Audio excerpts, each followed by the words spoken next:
as Israel keeps up its fight against Hamas in the Gaza Strip and Hezbollah in the north along the border with Lebanon. The country's defense minister says Israel's future depends on the outcome of this war. CBN Middle East correspondent Julie Stahl has that story. Israeli Defense Minister Yoav Gallant says the intensive fighting in the northern Gaza Strip has ended and will also be over soon in the city of Khan Younis in southern Gaza. But the Israeli military will keep attacking to eliminate Hamas capabilities and return the hostages home. The cruel enemy before us understands only force. If the fire stops, the fate of the abductees will be sealed for many years in the captivity of Hamas. Without military pressure, no one will talk to us. Without military pressure, we will not be able to reach any agreements. Only from a position of strength can the abductees be freed. Hamas launched dozens of rockets at southern Israeli communities on Tuesday, causing some damage. Hamas marked 100 days of war by releasing videos about 3 hostages, Itai Sversky, Yossi Sharabi, and Noah Argamani, whose mother has brain cancer and recently appealed for the release of her daughter so she can see her before she dies.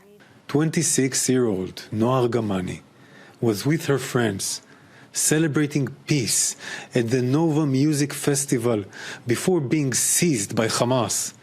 The image of Noah on the back of a motorcycle, surrounded by Hamas terrorists, crying out for help, shook the world. First came a video of 3 captives, then a guessing game, followed by another video with one of the 3 hostages explaining that the other 2 were killed by Israeli fire. Hamas is weaponizing social media as an instrument of war.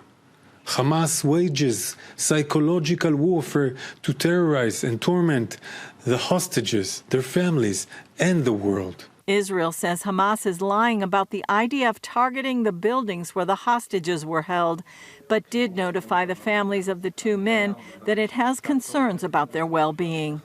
Inside Israel, 2 terrorists who were working at an Israeli car wash illegally carried out multiple stabbing and car ramming attacks on Monday in the city of Ra'anana near Tel Aviv. 1 woman was killed and 17 others injured, including children in the terror attacks, as Israel's cabinet continues to debate whether or not to allow West Bank Palestinians into the country to work. On the northern front, Israel struck Hezbollah targets on Monday. Earlier, a Hezbollah rocket made a direct hit on a home in an agricultural community along the border, killing 2 Israelis. Iranian-backed groups continue to use the Gaza war as an excuse to carry out attacks in the region. Sources said the Iranian Revolutionary Guards launched ballistic missiles that hit an upscale area in Erbil, Iraq, near the U.S. consulate. 4 civilians were reportedly killed and 6 injured. Iran announced it had launched strikes against what it called an Israeli spy headquarters and the gathering of anti-Iranian terrorist groups.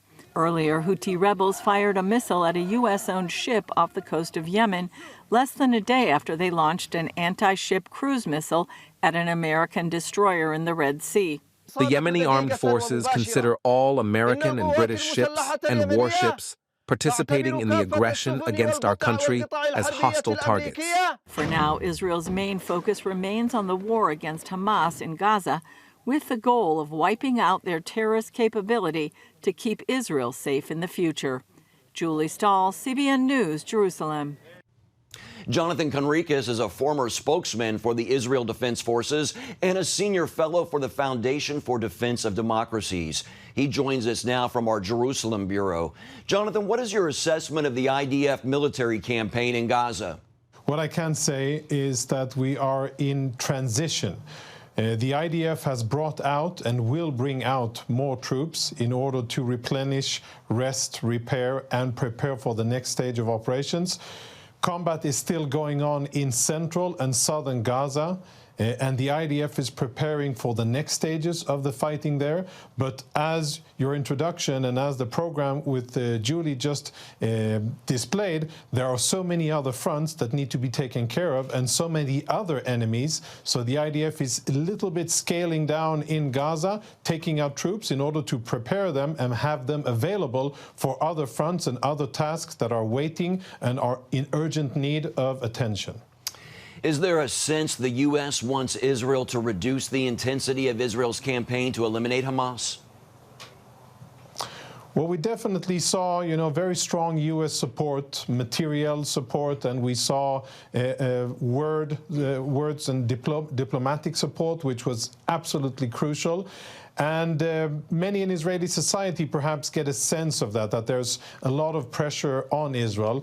But I think what matters most is that, the very strong bond between Jerusalem and Washington, that there's a clear understanding of what needs to be done, and that is the complete destruction of Hamas.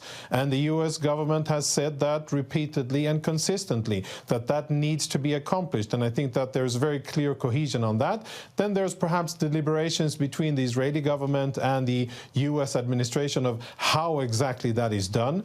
We know and understand in Israel that there is a tremendous need for minimizing collateral damage and effect on civilians, and Israelis respect that and are very careful to operate accordingly.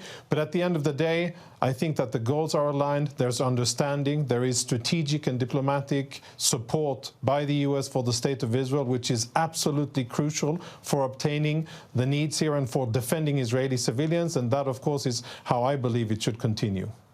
Jonathan, what is the situation with Hezbollah on the northern border? It is very complex. We have more than 100,000 Israelis that are internally displaced, basically refugees in their own countries, because the border area close to the Lebanese border is simply not safe to be in.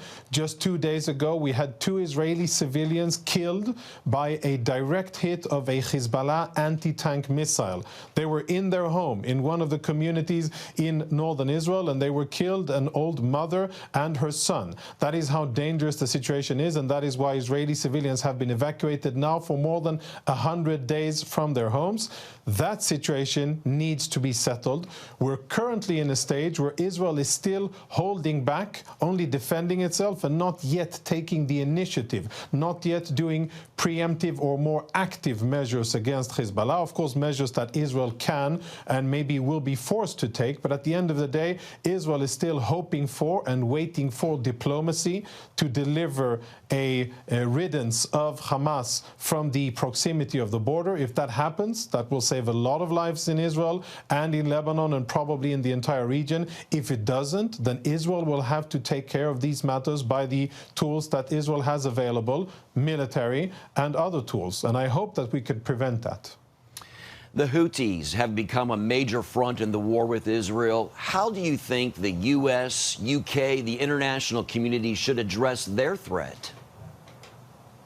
Yes, well, we're seeing the masks are coming off the Iranian octopus and their different tentacles in the region. The Houthis being perhaps the advanced guard of the Iranians in that area of the world, and it's becoming more and more difficult for anybody in the world to claim that these are not Iranian fingerprints and this isn't aggression by the Iranians. And what we're seeing now, finally, is a global response and actual actions, not only words, but actions in order to make sure that global shipping can continue to operate in the Red Sea and the Suez Canal. A lot is at stake here, and we're seeing action for the first time. I don't think it will be the last, but what I find very interesting is that there's still this, for some reason, this buffer of deniability between the Houthis, which are manned, funded, guided, and instructed by the Islamic Republic of Iran, by Tehran.